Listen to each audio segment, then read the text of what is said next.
Bueno, la vuelta a la presencialidad, como venimos sosteniendo desde Aranzafé, porque a pesar que hubo suspensión de actividades en las escuelas, siempre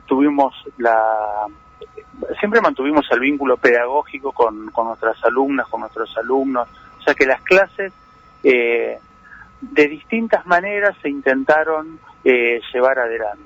Lo que nosotros estamos discutiendo, por supuesto, a partir de ahora es la vuelta a la presencialidad, la vuelta a la escuela. Y la vuelta a la escuela está condicionada, ¿no? Y la primera condición no tiene que ver con una cuestión educativa, tiene que ver con una cuestión sanitaria. O sea que para pensar si estamos lejos o cerca de la vuelta a la presencialidad, va a depender exclusivamente, en primer lugar, de la situación sanitaria. Y después de las condiciones, ¿no? Pues tendrá que haber condiciones edilicias, siempre pensando en preservar la salud de los estudiantes, de las trabajadoras, de los trabajadores de la educación. Cuando hablo de cuestiones edilicias, estoy hablando de salones donde haya la ventilación correspondiente, infraestructura que implique usos de agua y que el agua alcance, ¿no? Como pasa en muchas escuelas, que muchas veces el agua alcanzaba hasta las 2, 3 de la tarde. Bueno, ahora hay que pensar que hay una higiene mucho más frecuente. Por supuesto, toda la inversión que tiene que llegar en materia de higiene de manos, de toma de temperatura, de calzado, todo lo relacionado al distanciamiento y a la forma de pensar este nuevo trabajo en esta etapa. Y nosotros, por supuesto, lo incorporamos, como ustedes lo plantearon al inicio, también el tema salarial, que para nosotros es un tema central y una condición también para poder volver a la presencialidad. Y sobre este tema, sobre la misma pregunta, ¿no? ¿Cuán lejos o cerca están hoy por hoy? Bueno, a nosotros nos pareció importante que el día viernes se haya fijado una fecha de convocatoria de la paritaria salarial. Para nosotros es injustificado de que el gobierno el 19 de marzo haya clausurado unilateralmente, haya cerrado unilateralmente la paritaria salarial. Mira, Guillermo, la pandemia no implica de que no haya discusión paritaria, no es motivo para que no haya discusión paritaria. Acá tenía que haber discusión paritaria, se tenía que discutir el salario de las trabajadoras y de los trabajadores, de los activos y de los jubilados. Estamos en una crisis que no la negamos. Nosotros estamos sufriendo la crisis. Ahora vamos a tener que seguir sufriendo crisis los trabajadores vamos a tener que seguir pagando la crisis.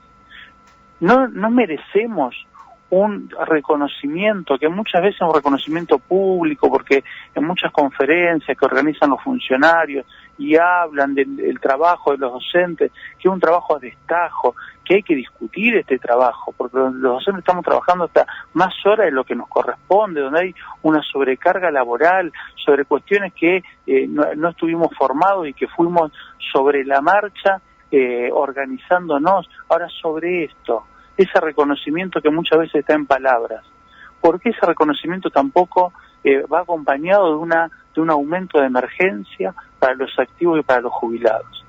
Estas son las discusiones. Nosotros creemos que es importante la convocatoria. Ahora el gobierno tiene que tener voluntad política, de escuchar a los trabajadores, de escuchar a las trabajadoras, de poder recomponer los salarios. El último aumento que tuvimos los docentes fue por la cláusula de actualización de diciembre del 2019. Ahora, el gobernador ha dicho que la billetera es flaca y hay que atender salarios y mucha gente que está fuera totalmente del sistema por la pandemia, ¿no? Digamos, acá me parece que esta va a ser la gran parte de la discusión, ¿no? Hasta dónde las cuentas del Estado alcanzan o la plata del Estado alcanza para llegar a todos, ¿no? Comparto, Mario. Ahora, ¿no será momento de empezar a discutir de qué manera el Estado es más fuerte? ¿De qué manera el Estado tiene más recursos? ¿No será momento de empezar a discutir de por qué hay sectores económicos que durante tantos años se beneficiaron con políticas oficiales a costa de los derechos de las trabajadoras y de los trabajadores? ¿No será momento de los que más tienen que aportar? Esto es lo que nosotros estamos planteando, Mario. Estamos planteando de que nuevamente la crisis la seguimos pagando los trabajadores. Rodrigo, el secretario de Trabajo, después de la reunión el viernes, dijo: no tenemos ningún número con el que vamos a ir todavía a la reunión de esta semana. Por parte de AMSAFE, ¿hay un número para empezar a discutir? Nosotros, por supuesto, que tenemos hecho estudios, análisis de lo que ha sido la pérdida del poder adquisitivo de nuestro salario. Pero mira, Ruth, nosotros creemos que hay una primera medida que debe tomar el gobierno. El gobierno debe otorgar un aumento de emergencia para los activos y para los jubilados. Después empezaremos a discutir los números, empezaremos a discutir cómo lo componemos el salario, pero hay una necesidad que estamos teniendo las trabajadoras y los trabajadores, que es la de una recomposición salarial. Hay que decir que la mayoría de los docentes estamos por debajo de la línea de la pobreza. Y esto yo creo que también tiene que ser una señal de alerta, tiene que ser una señal que implique poder desde el gobierno de la provincia tomar medidas que vayan orientadas a mejorar el poder adquisitivo de los activos y de los jubilados. Rodrigo, otra consulta, y esto tiene que ver con condiciones laborales. Se charló el viernes sobre la vuelta a clases en la ruralidad. Y hay muchos docentes que dicen: no tenemos transporte interurbano y no tenemos vehículos particulares. ¿Qué va a pasar con esos docentes o directivos? Bien, te agradezco la pregunta para poder hacer algunas aclaraciones. El día viernes lo que se definió fueron las actividades para estas próximas 3 semanas.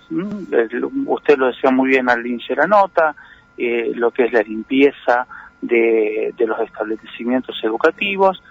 Luego vendrán las 2 primeras semanas de agosto, donde habrá una capacitación de manera virtual para todo el personal, no solamente los docentes, sino asistentes escolares, relacionadas a los protocolos y de la manera de poder encarar esta segunda etapa del año.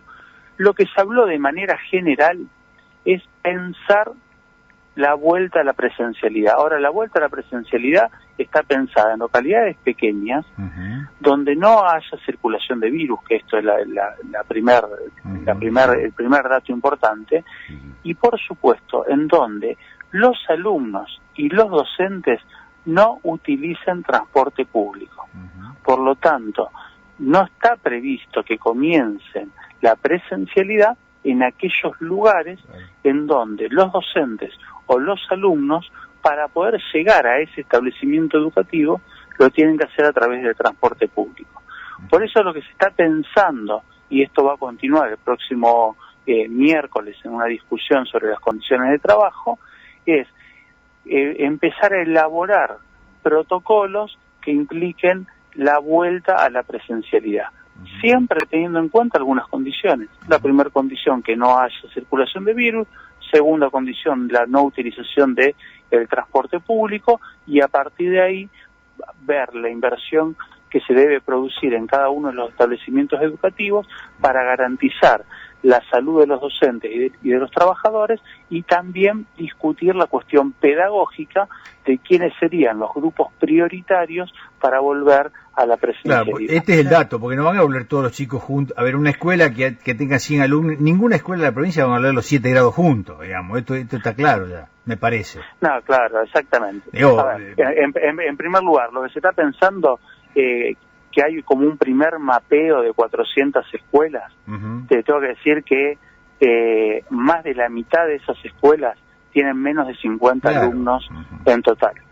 En segundo lugar, es correcto lo que vos estás planteando, Mario, porque uno de los ejes es el distanciamiento.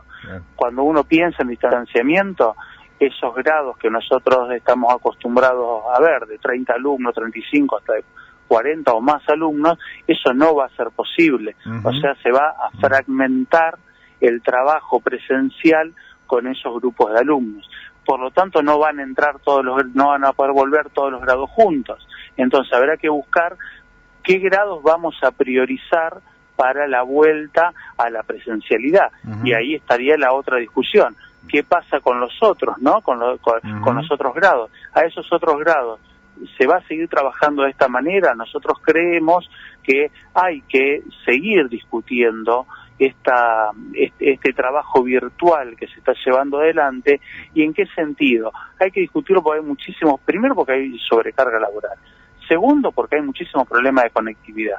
Nos parece que tenemos que redefinir, y esperemos que en estas 2 semanas en donde va a haber un trabajo de capacitación, se pueda avanzar en una redefinición de cómo encarar esta segunda etapa del año.